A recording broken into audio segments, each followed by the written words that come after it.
să ajungi cineva. Și e și normal să vrei, adică cum ar fi că atunci când ajungi la finalul vieții să te întrebe nepoții: bunicule, tu ce meserie ai avut? Și tu să le dai de înțeles că ai fost o lepră ce a trăit numai pe social, este? Erai dracu să fii de jigodie. Și poți evita flegma asta pe frunte destul de ușor dacă te apuci din timp să faci naibii ceva. Că trebuie să vrei să lași ceva în urmă, o amintire, ceva, orice. Și normal să vrei, cum am mai zis, numai că ăla vrea și el. Aia vrea și ea, normal. Toți vrem să ajungem cineva. Și fix de asta, să ajungi cineva e cel mai greu lucru pe care îl poți realiza în viața ta. Și nu e simplu deloc, că degeaba vrei tu o carieră dacă nu ești făcut pentru cariera aia. Cântă-ne ceva, Rareș. Hai, desenează-ne un cățeluș. Al dracu, câine netuns. Important e să te prinzi rapid dacă ceva nu-i de tine și să nu insiști am p***a. Eu, de exemplu, v-am zis acum câteva episoade că voiam să ajung pompier când eram mic. Bine că m-am lăsat că ajungea maxim furtun. Zi-mă, ce te faci? Pompier. Dar ce mă, angajează ăștia furtun? Dar tu ce voiai să fii când erai mic? Actor. Vezi că au un loc liber pentru iapa lui Zoro. Dar cu toate astea n-am ajuns pompier și nu-mi pare rău, pentru că de curând am descoperit ceva. Eram cu nevasta în pat mai spre dimineața, așa ce-i drept, dar nu atâta de dimineață încât să vreau singur să mă trezesc, când parcă au ceva. Mă ridic rapid și zic: ce-i, dragă? N-aud. Cum n-auzi dacă știi ce te-am întrebat?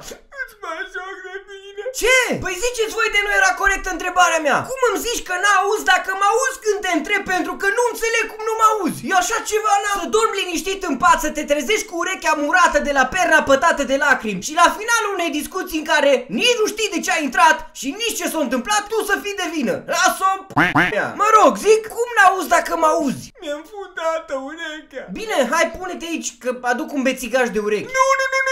Stai, femeie, că nu-ți fac nimic rău, liniștește-te.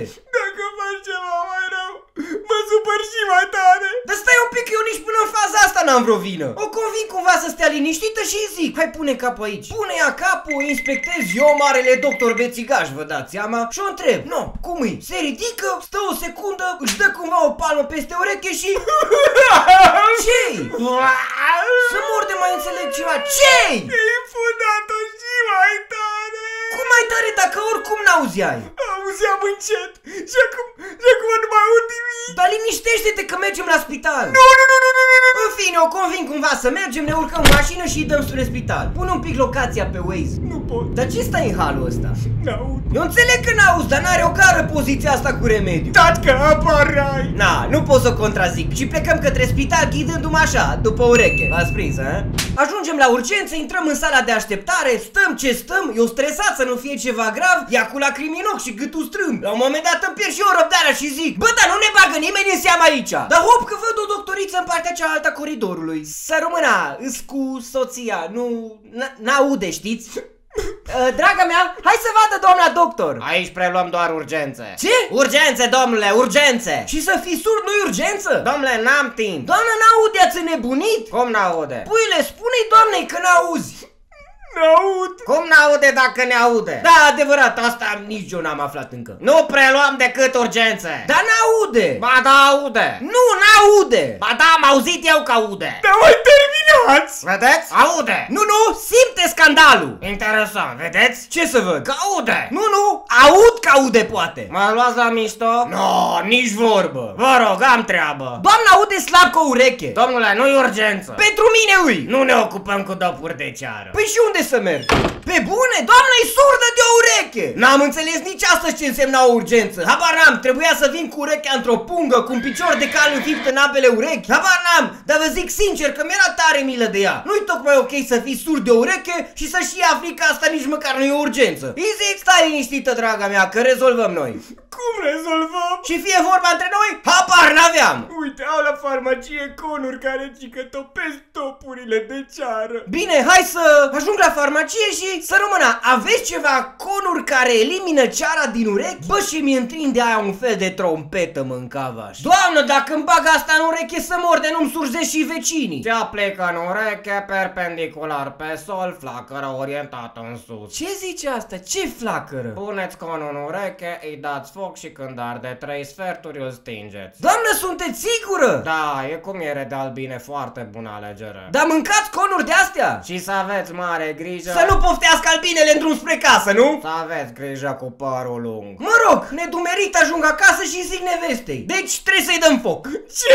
Asta zic și eu, pregătește-te că mă duc să-mi iau costumul de șaman. Se pune ea cu capul pe pernă, potrivind cumva trompeta în ureche, eu stresat să nu cumva să iasă pe cealaltă ureche și să sparg direct cu parchetul, aduc un lighean cu apă în caz de incendiu și dăm foc trompetei. Bă, frate, eu așa flacără n-am văzut în viața mea. Cum e? Hai de mea. Țin bine. Te aplică în ureche perpendicular pe sol.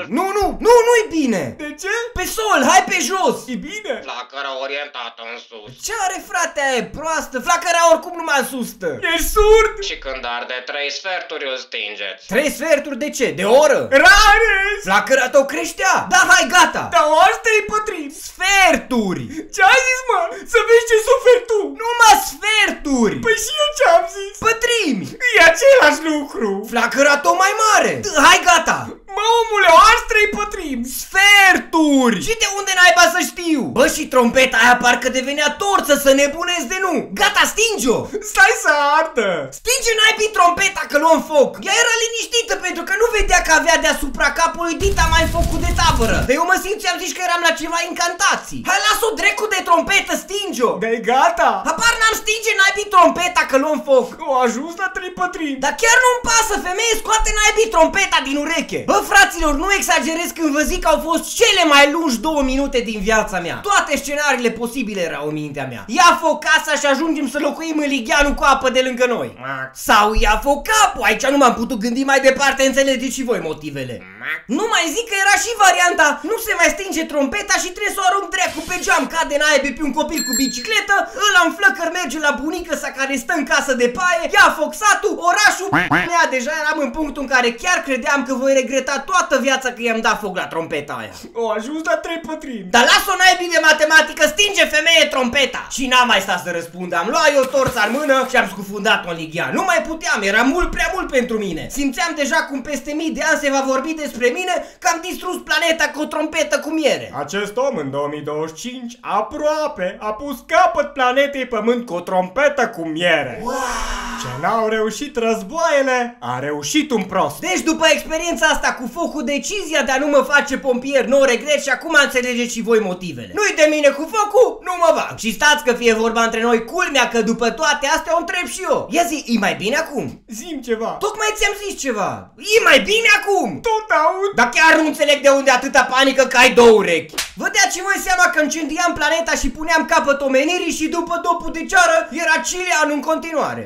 Boss, mersi, ai dat drumul la centrală că simt puțină căldură de afară. Dar în fine, să revenim la copilărie că toți am primit întrebarea asta. Ce vrei să devii când vei fi mare? La care noi dădeam cu meseriile nobile. Doctor, avocat, profesor. Da, noi eram vaicur nostru, dar noi eram doctori, avocați și profesori. Băi, eu n-am văzut ca dintr-o gherlă de elevi să poți să devii profesionist în domeniile astea. N-am văzut, și credeți-mă că profii ne miroseau și de aia și insistau. Și dacă nu, și noi, salahor. Arcuș, bine că tu ai noroc că ai părinții lăutari. Și să nu vă mai zic că aveam un profesor care, vai, cât o m-a lăudat pe la ore pe fică să auzi, fata mea vrea să devină parașutistă. Da, ce să zic, 10 ani mai târziu Bugu găsise pe YouTube-ul ăla, știți voi care. Dar lăsați, domn profesor, că e ok și parașută, pregătiți mai bine altă generație, mea. Și nu știu dacă ați observat, dar atunci când noi suntem mici, adulții încearcă să ne convingă că ceea ce vrem noi să devenim nu se poate. Ați auzit voi vreo fată care zicea că vrea să devină balerină și a ajuns? Maxim Mariana Unghi cu gel. Sau vreun băiat care zicea că vrea să devină astronaut și a ajuns? Maxim Mirel. Hai să-ți dau și eu o mașină bună, fratele meu. Acum, pentru băieți e un pic mai simplu când vine vorba de meserii în care și părinții cred, pentru că un loc special îl are fotbalul. Puțini ajung fotbaliști, dar toți tații de băieți cred în visul ăsta până în ultimul moment. Vor să fenteze viața. Dom'le, nu-i de el sportul ăsta, nu-l mai aduceți. Băga mea, știu la 65 ești la pensie. Dar hai, dom'le, să mai încercăm, se acomodează el puțin mai greu. Măcar băiatul cu apa, oricât câștigă ăștia. La următorul antrenament, taxul și-o lua liber de la lucru. Mâine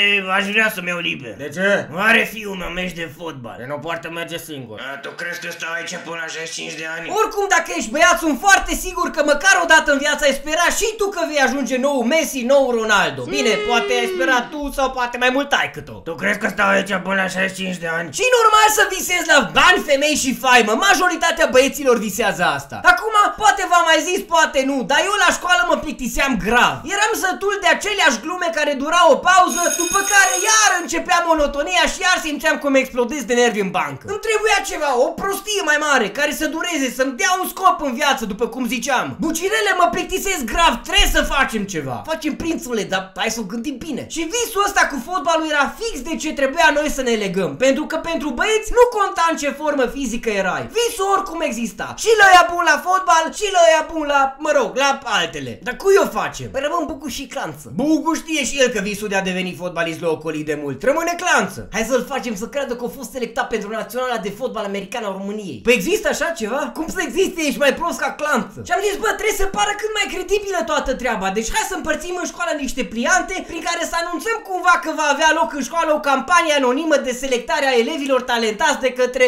FRFA.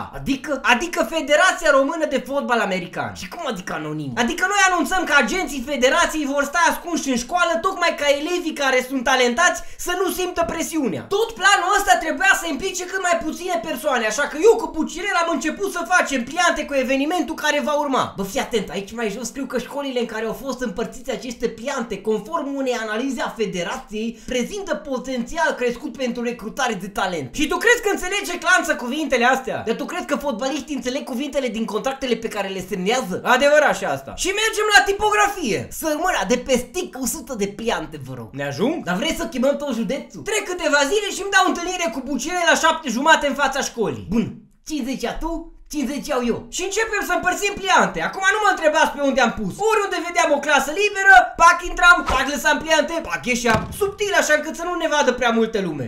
Ești coleg cu noi? Nu, am greșit ușa. Vrei un pliant? Până la 8 fix când începea orele, pliante erau împărțite deja în toată școala. Mă întâlnesc cu Bucirel și zic, gura pângă, fraiere, să nu cumva să ne dăm de gol. Da, vă rog meu, în pauza următoare le vedem aici. Mă, și începe ora. Clanță vede pliantul și chiar nu înțeleg de ce, dar și întoarce capul direct spre mine. Rareș! Eu cu minte în bancă, mă prefăceam că scriu. Bă, Rareș! Îi fac semn subtil la Bucirel că începe distracția. Rareșe! Bă, Rareșe! Eu nici că mă mișcam. Bucule! Ce mă? Și începe prostul să fluture pliantul de zici că trecuse clasa. Ne lăsăm de școală! La ce note avem nici să vrem, nu putem continua. Mai bine! Deci primul pas era bifat. Clanț avea speranță că poate fi selectat la naționala de fotbal american a României, numai că apăruseră două probleme. Prima era că începuse prostul să umble prin școală numai în tricou din ăla fake cu Ronaldinho și în pauze fugea ca nebunul pe coridoare. De ce tot fugi, mă? Cresc rezistența!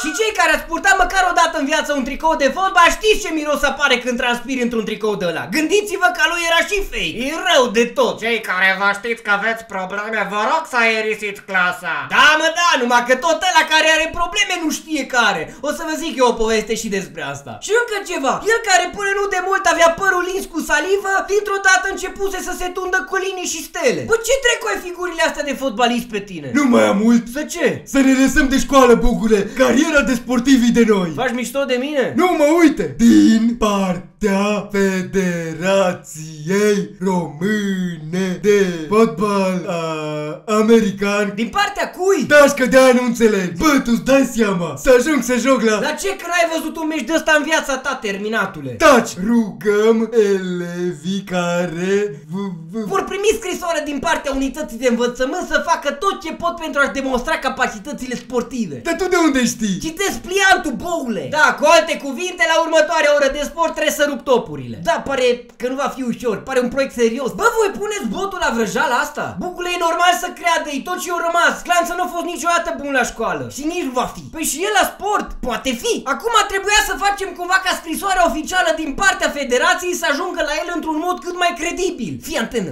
Am scris scrisoarea și pe pic am printat o ștampilă și m-am semnat. Dar cui o dăm? Deci ne trebuia un om care să aibă cât de cât credibilitate, pentru că noi nu puteam să-i o dăm. Bucu ne-ar fi dat evident de gol, aia e clar. Cu profii vă dați și voi seama că nu se putea discuta, deci rămânea o singură variantă. Babanu. Babanu era omul bun la toate. Era paznicul școlii, meșterul care pornea gazul la teracotă pe timpul iernii, ăla care apăsa soleria în pauze, repara băncile rupte, făcea orice îl punea directoarea. Uneori chiar mă gândeam cum profii aia mai chiulan și nu se gândeau să cheme pe Babanu să le țină orele. Puteți preda substantivul în locul meu? Dar credeți că eu știu? Dar credeți că eu știu? Citiți din carte. Dar credeți că eu știu? Mă rog, trebuia să să-l combinăm cumva pe Babanu. Bucirele, ce țigări fumează Babanu? Părnam orice, pipă și chistoace. Fac eu rost de un pachet de la tata, tu adă pe mâine o butelie de vin de la Tactul. A doua zi de dimineață mă întâlnesc cu Bucirel, intrăm în școală și ață spre camera în care știam că stătea Babanu când nu avea de lucru. Bună dimineața! Neața! Domn Babanu, avem o rugăminte. Să-i dați scrisoarea asta la clanță când îl vedeți că intră în școală. No, pe mine nu mă implicați în... Nu se poate! Cum arată clanțul ăsta? Eu zic că o să vă dați singur seama. Și vine clanță. Stai, tinere, stai! Clanță? Da. Am primit asta din partea Federației Române de Fotbal American. Eu cu Bucirel cu minți în bănci abia așteptam să ajungă Clămpău. Vă dați seama, tremurat de fericire, la care eu mai prefăcut așa, îi zic. Ce mă? V-am zis, mă! Ce ne-ai zis? Că o să mă ia! Cine, mă? La Naționala de Fotbal American a României! Pua, și ce trebuie să faci? Nu te uita ca tâmpitul, citește ce ți-au scris oamenii. Stimate clanță! Hop, tu citești numele pe silabe? Scria și stimate! Dacă ți-au zis stimate, e clar că nu te cunosc. Taci! Ai fost inclus pe lista preliminară a sportivilor? Dar tu de unde știi ce scrie? Primit și tu? Nu, doar intuiam. Continuă! Ai fost inclus pe lista preliminară a sportivilor? Ce e aia preliminară? Citește, Bucirele, mai departe. A sportivilor care se vor alătura lotului național de fotbal american a României. Bă, tu-ți dai seama? Zi! Pentru a fi sigur de convocarea la echipă, astăzi în timpul orei de sport, un agent secret al federației te va urmări exact cum execuți loviturile libere cu piciorul stâng. Dar eu-s dreptaci! Mai vei la națională? Da! Joci unde ai loc? Zi mai departe! Având în vedere că școala ta nu este dotată cu un teren de fotbal american, vom considera că poartă cele două geamuri de la ultimul etaj al clădirii. Punctajul minim trebuie să fie 320 de puncte. Adică? Sigur explică mai jos. Citește tu că oricum ești analfabet. 20 de puncte, un gol. Da, între geamuri. 40 de puncte, bară gol. Da, adică geam gol. Și 60 de puncte, bară. Da, deci geam direct. Mă, și trece cumva ziua și ajungem și la ora de sport. Ești pregătit, mă? Ăsta zici că era Tătărușanu, să mor de nu. Ești gata! Bă, și începe prostul degajările. 0 puncte, nimerește ținta, boule. Cât mai puține lovituri, clanță. Porumbel, minus 30 de puncte. 0 puncte, concentrează-te, tâmpitule. Nu uita, 40 de puncte. 20 de puncte, hai atent. Nu ăla, mai sus, vă dați seama. Eu eram efectiv rupt pe jos de râs, de-abia mai aveam aer. Și 60 de puncte-i bara. Da, mă, da, gol! Bara, 60 de puncte. Calificare!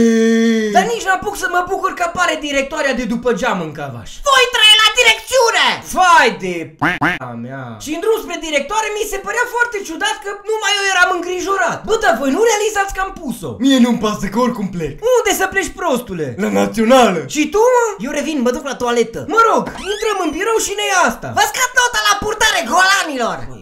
M-auziți? Da, știți că... Unde e al treilea? La baie. Cum îl cheamă? Bucirel. Și cine a avut ideea asta? Federația Română de Fotbal. Nu, ești prost. Eu cu Bucirel am avut ideea. Mâine vii cu geam. Eu? Da, tu. Numai eu. Cumperi geam nesimțitule. Dar eu l-am spart. Bucirel la prima abate. Și clanță? Păi dacă îi mai dau o sancțiune, le matriculăm. Așa, și?